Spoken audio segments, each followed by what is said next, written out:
How does a buyer usually structure a deal? Mm. What's the cash component up front? What's the earn out? What do you see, commonly?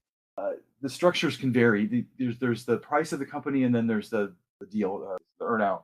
It's a agency typically because it's service based. There is always an earnout involved. In some cases, if the owner needs to get out immediately, it would be a severe discount for that because of the niceness of the service. But typically, is the opposite end.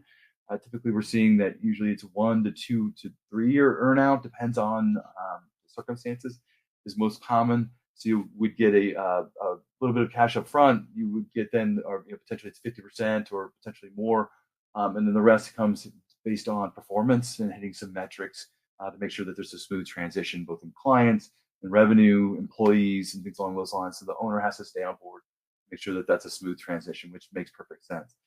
Now, I would say, depending on the buyer, that there's other opportunities for that owner, not to just get out at that point, but also take potentially a comfy chair or take a chair at the helm of something larger.